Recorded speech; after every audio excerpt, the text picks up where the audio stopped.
मित्रांनो, लिसन टू री ॲप्लिकेशन तुम्हाला सर्व प्रकारचे स्पर्धा परीक्षांसाठी आवश्यक असणारे ऑडिओ बुक्स, ऑडिओ नोट्स आणि इतर मटेरियल देखील उपलब्ध करून देते. प्रकरण 5 भारतातील ग्रामीण विकास प्रस्तावना. भारतीय अर्थव्यवस्था ही प्रामुख्याने ग्रामीण अर्थव्यवस्था आहे. देशाची आर्थिक वृद्धी ही ग्रामीण विकासाला गतिशील करते. भारत हा खेड्यांचा देश आहे. ग्रामीण विकास हा विकासाच्या विस्तृत संकल्पनेचा एक महत्त्वाचा घटक आहे. ग्रामीण विकासाचा अर्थ ग्रामीण भागाचा एकूण विकास, ज्यामुळे जीवनमानाच्या गुणवत्तेत सुधारणा होते. 2011च्या जनगणनेनुसार देशातील ग्रामीण लोकसंख्या 83.25 कोटी, एकूण लोकसंख्येतील 68.8% इतकी आहे. ग्रामीण विकास हा सर्वसाधारणपणे दारिद्र्याचे निर्मूलन करणारा सर्वसमावेशक व शाश्वत असावा. ग्रामीण विकास. ग्रामीण विकास या संकल्पनेचा उदय कृषी क्षेत्राशी निगडीत असून भारतातील दीर्घकालीन कृषी विकासाशी संबंधित आहे. ग्रामीण विकास: शेती, कृषी, नियंत्रिकीकरण, उच्च उत्पादन देणारी बियाणे, पत व वाहतूक, विपणन, शिक्षण, तांत्रिक, कौशल्य, शेती. ग्रामीण उद्योग: आधुनिकीकरण, तांत्रिक प्रशिक्षण, विपणन, सेवा, आरोग्य, कुटुंबाचे कल्याण, बँकिंग, संप्रेषण. जागतिक बँकेने केलेली व्याख्या. जागतिक रिपीट जागतिक बँकेने केलेली व्याख्या. ग्रामीण विकास ही एक अशी व्यूहरचना आहे की ज्यामुळे ग्रामीण भागातील विशिष्ट लोकांचे आर्थिक व सामाजिक जीवनमान उंचावण्यास मदत होते. उदरनिर्वाहाची पातळी उंचावण्यास मदत होते. यामध्ये कुळ, अल्पभूधारक, भूमिहीन, शेतमजूर इत्यादींचा समावेश होतो. ग्रामीण लोकसंख्येचे व्यावसायिक वर्गीकरण: अ. कृषी क्षेत्र, ब. औद्योगिक क्षेत्र, क. सेवा क्षेत्र. अ. कृषी क्षेत्र. भारतातील ग्रामीण लोकसंख्येचे कृषी क्षेत्रात विभाजन होते. तसेच शेती व संलग्न उपक्रमात विभागणी होते. शेतीमध्ये अल्पभूधारक, सीमांत शेतकरी व मोठ्या शेतकऱ्यांचा समावेश होतो. शेतीशी संबंधित क्षेत्रात वृक्षारोपण, वनीकरण, मत्स्य व्यवसाय, दुग्ध व्यवसाय आणि बागायती शेती यांचा समावेश होतो. ब. औद्योगिक क्षेत्र. औद्योगिक क्षेत्र म्हणजे कच्च्या मालावर प्रक्रिया करून वस्तूंचे उत्पादन करणाऱ्या आर्थिक क्रियांचा समावेश असणारे क्षेत्र होय. याचे वर्गीकरण लघु उद्योग, कुटीर उद्योग व ग्रामीण उद्योग या प्रकारे आहे. क. सेवा क्षेत्र. या क्षेत्राला तृतीय क्षेत्र असे म्हटले जाते. त्यामध्ये व्यापार व अंतिम ग्राहक सेवांचा समावेश होतो. उदाहरणार्थ लेखाकर्म सेवा, अकाउंटिंग, व्यापार सेवा, संगणक सेवा, उपहारगृह, पर्यटन, तसेच किरकोळ व घाऊक व्यापार, वाहतूक यंत्रणा इत्यादी. भारतातील ग्रामीण विकास. भारतात ग्रामीण विकासासाठी सरकारी व निमसरकारी स्तरावर विविध योजना व धोरणे राबविली आहेत. ग्रामीण विकासाच्या व्यूहरचनेमुळे देशात आर्थिक वृद्धी व आर्थिक विकास शक्य होईल. ग्रामीण विकासाचे महत्त्व. 1. सार्वजनिक आरोग्य व स्वच्छता. आरोग्य आणि स्वच्छता विषयक सेवा सुविधा, शुद्ध पाणी पुरवठा आणि माफक आरोग्यविषयक सुविधांमुळे ग्रामीण विकासात सुधारणा होतात. यामुळे ग्रामीण भागातील जीवनमानाचा स्तर उंचावला जातो. 2. ग्रामीण साक्षरता प्रमाण. सामाजिक व आर्थिक बदल घडविण्यासाठी साक्षरता हे अत्यंत महत्त्वाचे साधन आहे. नागरी व ग्रामीण भागात साक्षरतेच्या प्रमाणात फारच मोठी तफावत आढळते. ग्रामीण विकासाच्या माध्यमातून विविध शैक्षणिक योजनांची अंमलबजावणी करून ही तफावत कमी करता येते. 3. महिला सक्षमीकरण.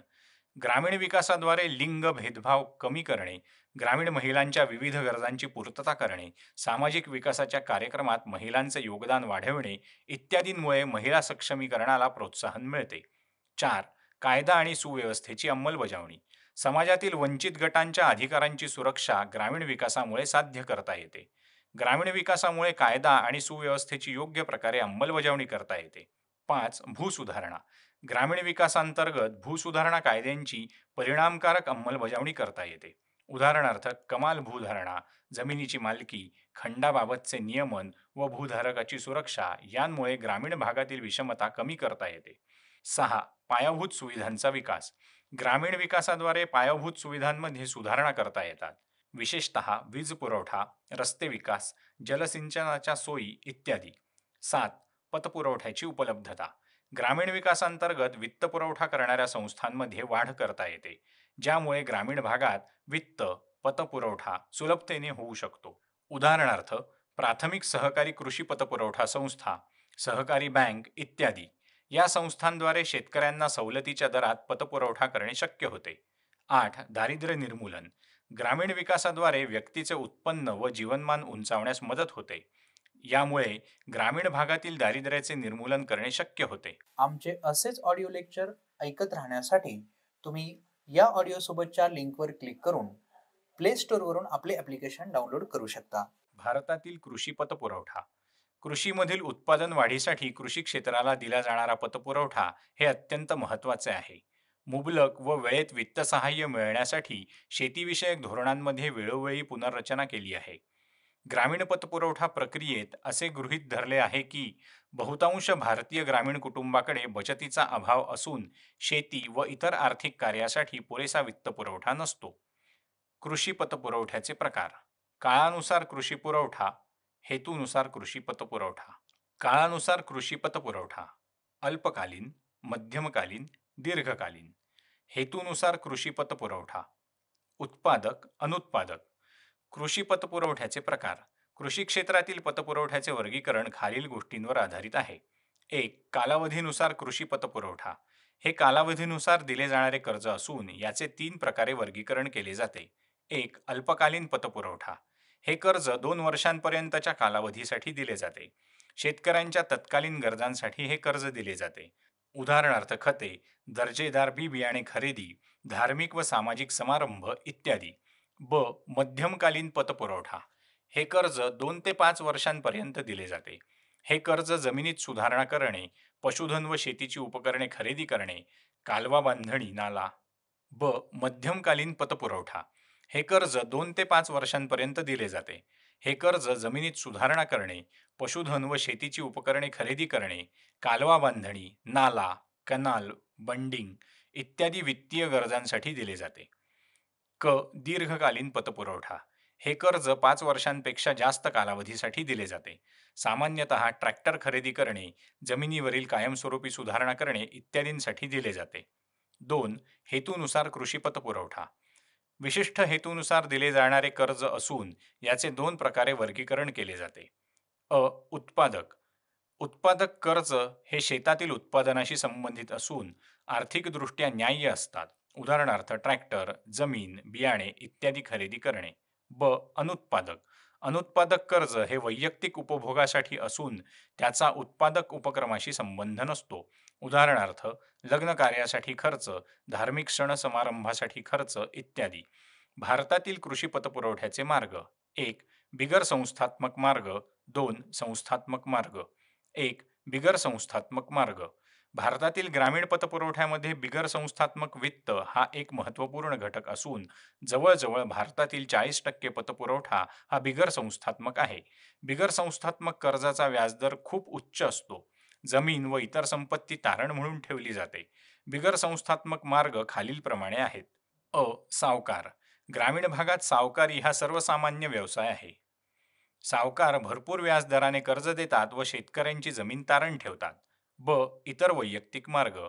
अ. व्यापारी, जमीनदार, अडते इत्यादी. ब. नातेवाईक, मित्रमंडळी इत्यादीकडून घेतले जाणारे कर्ज. 2. संस्थात्मक मार्ग. कृषी पतपुरवठा करण्यासाठी संस्थात्मक मार्ग हे एक प्रगतिशील धोरण आहे. वेळेत व मुबलक प्रमाणात पतपुरवठा करणे, शेतीतील उत्पादन व उत्पादन क्षमता वाढवणे हे प्रमुख धोरण आहे. संस्थात्मक मार्गाने लहान व किरकोळ शेतकऱ्यांना आणि इतर दुर्बल घटकांना कर्ज उपलब्ध करून देणे तसेच आधुनिक तंत्रज्ञान व आधुनिक शेती पद्धती हा या धोरणाचा प्रमुख भाग आहे. भारतातील कृषी पतपुरवठा करणाऱ्या काही संस्था खालीलप्रमाणे. अ. राष्ट्रीय कृषी आणि ग्रामीण विकास बँक नाबार्ड NABARD. कृषी व ग्रामीण विकासाला वित्तपुरवठा करणारी नाबार्ड ही सर्वोच्च वित्त संस्था आहे. नाबार्डची स्थापना 12 जुलै 1982 रोजी झाली. नाबार्डचे सुरुवातीचे भांडवल ₹100 कोटी असून त्यामध्ये भारत सरकार व मध्यवर्ती बँक रिझर्व्ह बँक ऑफ इंडियाचे 50-50 असे योगदान आहे. ही एक सर्वोच्च संस्था असून शेती, लघुउद्योग, कुटीर व ग्रामीण उद्योग, हस्तव्यवसाय इत्यादींच्या विकासाला प्रोत्साहन देते. 31 मार्च 2018 रोजी नाबार्डचे भांडवल ₹10,580 कोटी इतके होते. भारत सरकार आणि मध्यवर्ती bank reserve bank of India यांच्यातील भागभांडवलाच्या रचनेनुसार नाबार्ड ही एक पूर्णपणे भारत सरकारच्या अधिपत्याखालील संस्था आहे. ब. ग्रामीण सहकारी पतपुरवठा संस्था. ग्रामीण पतपुरवठा हा अल्पकालीन सहकारी पतसंस्था व दीर्घकालीन सहकारी पतसंस्था यात विभागला आहे. 1. अल्पकालीन सहकारी पतसंस्था. अल्पकालीन पतसंस्था या अल्पकाळासाठी कर्ज पुरवतात. त्यांची त्रिस्तरीय रचना खालीलप्रमाणे आहे. प्राथमिक कृषी पतसंस्था PACS, जिल्हा मध्यवर्ती सहकारी बँका DCCB, राज्य सहकारी बँक SCB. 2. दीर्घकालीन ग्रामीण सहकारी पतपुरवठा संस्था. या सहकारी संस्था शेतकऱ्यांना दीर्घकालीन पतपुरवठा करून त्यांच्या गरजा पूर्ण करतात. या संस्था 2 स्तरांवर कार्य करतात. प्राथमिक सहकारी शेती व ग्रामीण विकास बँक. या बँका स्वतंत्रपणे ग्रामीण पातळीवर कार्य करतात. राज्य सहकारी शेती व ग्रामीण विकास बँक SCB. या बँका त्यांच्या शाखांद्वारे राज्य पातळीवर खेड्यांमध्ये कार्य करतात. क. व्यापारी बँका CBS. व्यापारी बँका ग्रामीण भागात आपल्या शाखा स्थापन करून ग्रामीण पतपुरवठा करण्याचे काम करतात. ड. प्रादेशिक ग्रामीण बँका RRBS. प्रादेशिक अधिनियम 1976 अंतर्गत प्रादेशिक ग्रामीण बँकांची निर्मिती करण्यात आली. या विशिष्ट बँका असून ग्रामीण भागातील दुर्बल घटकांच्या गरजा पूर्ण करतात. प्रादेशिक ग्रामीण बँका ग्रामीण भागात स्थापन झालेल्या व व्यापारी बँकांचे व्यावसायिक अनुशासन असलेल्या बँका आहेत. ई. सूक्ष्म वित्त पुरवठा संस्था MFIs. सूक्ष्म वित्त पुरवठा संस्था या सवलतीच्या व्याजदराने ग्रामीण पतपुरवठा करतात, परंतु कर्ज पद्धतीत कमी उत्पादकता, कर्ज मिळण्यासाठी विलंब, कर्ज प्रक्रिया खर्च या सर्व कारणांमुळे लहान शेतकऱ्यांना या सवलतीच्या कर्जाचा लाभ घेता येत नाही.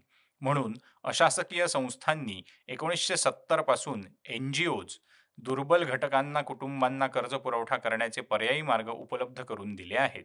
लिसन टू री ॲप्लिकेशन तुम्हाला सर्व स्पर्धा परीक्षांसाठी आवश्यक असणारी ऑडिओ नोट्स, ऑडिओ बुक्स आणि इतर मटेरियल देखील उपलब्ध करून देते. चला तर मित्रांनो, भेटूयात पुढच्या लेक्चरमध्ये. तोपर्यंत धन्यवाद.